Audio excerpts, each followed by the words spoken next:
We've all heard of the Disney curse, where former Disney stars fall off and become this whole other person after leaving the network. But did you ever think maybe it's Disney's fault? Welcome back to Beyond the Screen. Today we have top 10 celebrities who expose Disney for being terrible. Starting us off at number 10, we have Demi Lovato. Demi was never one to shy away about their experiences with the Kid AIM network. Disney Channel was famous for jumpstarting the careers of many artists that we've grown up and have seen evolve, even after they were done with Disney. During their interview on the Call Me Daddy podcast, they revealed how they and many of their young peers were given this standard as a role model to kids who watched their show. They said they were always in fear of any potential scandals that would break onto the internet, which would put their careers at stake. They said if something happened, there would be conversations. That pressure of "you are replaceable" was always there. 2 years ago, they released a documentary titled Demi Lovato Dancing with the Devil, where they went more in depth the hardships they endured. An unnamed individual who also worked on Disney had taken advantage of them while they were still a teenager. Even when they tried to contact and confront the person, the exchange went nowhere and only made them feel worse. Fans were extremely concerned and angered for the singer as they said, "My Me Too story is me telling somebody that someone did this to me, and they never got in trouble for it. They never got taken out of the movie they were in." Next up, at number 9, we have Miley Cyrus. Admit it, being on Disney Channel was your dream at one point. And for some, they were lucky and got the opportunity. But putting in the work at a young age definitely took a toll, especially if Miley's experience was anything to go by. Sure, by day she was Hannah Montana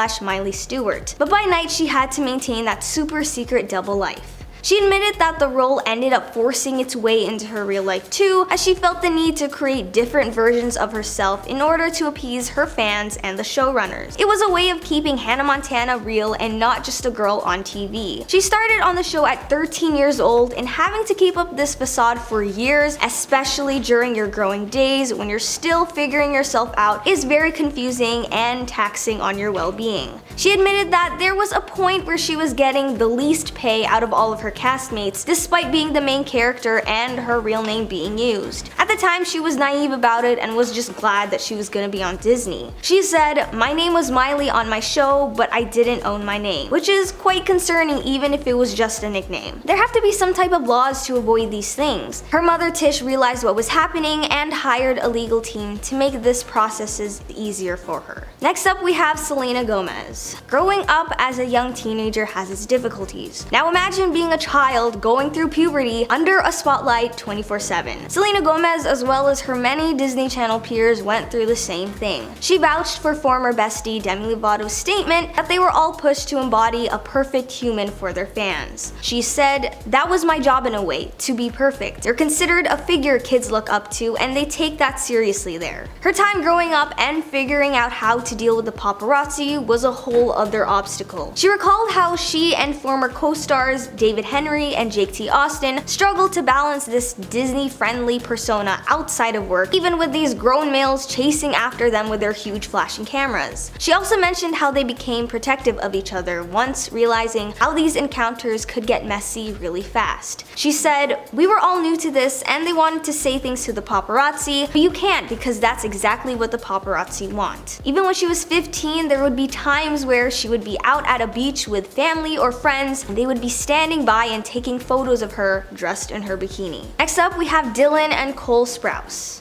As we're all aware, reboots and spin-offs are either a hit or a miss, but they tend to just be misses, except for the Sweet Life series. The Sweet Life of Zac and Cody was well received by viewers and gained enough of a following that Disney Channel decided to end the first show to start with a new one titled Sweet Life on Deck, which carried off with the twins attending high school on a cruise ship. This spin-off did very well too, even when they removed well-loved characters Maddie and Esteban and brought in newer faces. So after the release of the Sweet Life movie, which was very underwhelming if I'm being honest, and the season came to a close, things got tense between Dylan, Cole, and Disney. Apparently, Disney tried to steal their series pitch for a third installment of the Sweet Life series. In this spin-off, Zac and Cody were to return back to the Tipton Hotel and revolved around them and a young kid who moved in, where shenanigans would ensue. Dylan said that the network essentially laughed in their faces, immediately rejecting the idea, but then they tried tried to reach middle ground and repitched an idea that was basically the exact same thing as theirs. They weren't even willing to give the twins producer credit, so the Sweet Life series was concluded right then and there, as the actors pretty much left to pursue their degrees, just like their characters. At number 6, we have Zac Efron. While we all fell for him in his breakout role Troy Bolton in the High School Musical trilogy, this fame wasn't exactly what he had in mind for his career. Sure, he was forever grateful for the building blocks it provided him to get his name out there in the first place, but we also have to remember that he was like 19 when the first High School Musical movie came out. So being huge on Disney Channel when you're already at the age you're supposed to phase out of it probably wasn't his first choice. He just really wasn't happy about the legacy that followed him after his Troy days. He was aware that people would look at him and go,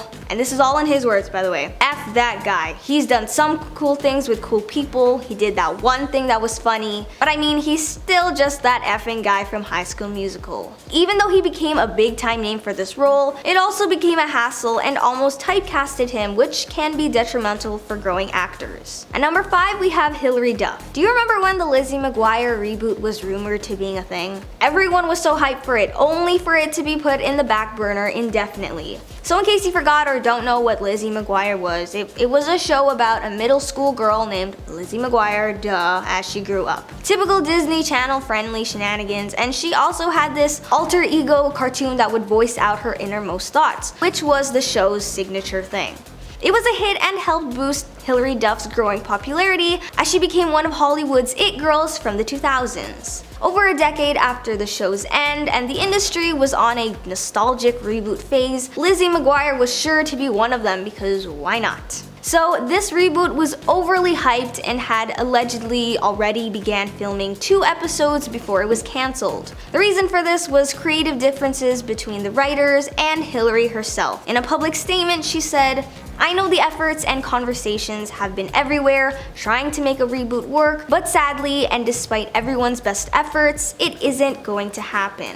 Fans were extremely disappointed but understood where Hilary was coming from. She wanted the show to portray Lizzie authentically, how a 30-year-old would behave today. She explained that this authenticity was probably what scared the network, implying that her vision wouldn't cater to their Disney Channel friendly values. Next up is Brenda Song. Playing our favorite Crazy Rich Asian, London Tipton, was the best thing to happen for her career, but being so closely associated with Disney Channel definitely had its own downsides.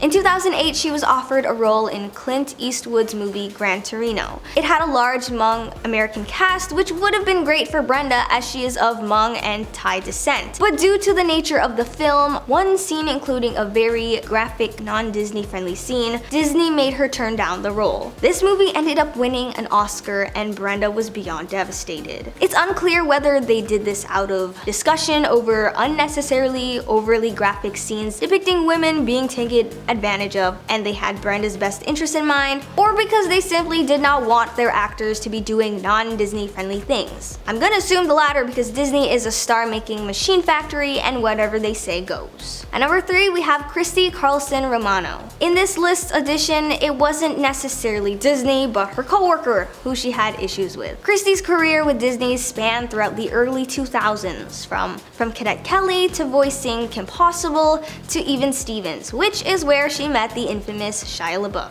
The actress turned YouTuber shared to her subscribers that the two didn't really get along on set, but they weren't the only ones. Apparently, Shia's father was also just a negative presence among the entire cast. While she didn't justify specifically who else didn't get along, she said, "There's also kind of like set politics. Every set has some people that don't get along. On my set, from time to time, it was me and Shia, but I think there was other people that didn't gel well as well." She also shared that there would be scenes that she didn't feel was safe for her to do, and luckily, all she had to do was voice that out and it would be written out of the script. She said her character Ren was constantly written doing some type of physical humor that she didn't feel matched her personality. As Disney Channel kids, she had her set limitations as well. She said doing certain things not permissible by the Disney executives would make them uninsurable. For example, she said they couldn't go rollerblading, surfing, or literally any sports without asking the staff first. At number 2, we have Bella Thorne. Remember how I said being on Disney Channel was everyone's dream at one point? I was wrong. In an interview, Bella shared how she never wanted to be a Disney star in the first place. She only accepted the role as Cece in Shake It Up because her family was risking homelessness at the time and that was their only way out. She said that being on Disney didn't feel natural to her, and similar to her other Disney Channel seniors before her, she felt like she was playing a role outside of the show as well. She admitted that playing Cece meant speaking in a higher pitched voice to maintain that innocence Disney loves. It made her feel like a liar because, Shake It Up aside, she had to live as somebody she wasn't. She said, "I don't like being recognized as a former Disney child star because I was always told I had to fit into a certain mold and be this person I wasn't. It was like being in a box." After Disney, she couldn't let go of her affiliation with the company no matter what she did, so she described her post-Disney days as starting from the bottom and working her way up again. Finally, at number 1, we have Rowan Blanchard. If we're talking people who don't get along, we have to bring up the drama between Rowan and former co-star Araya Shelton. While it's unclear if the animosity between each other occurred while filming Girl Meets World, it was made clear after the show's cancellation. Fans found that Araya was liking anti-feminist posts on Instagram, which Rowan was made aware of. In an Instagram post, fans commented to Rowan that they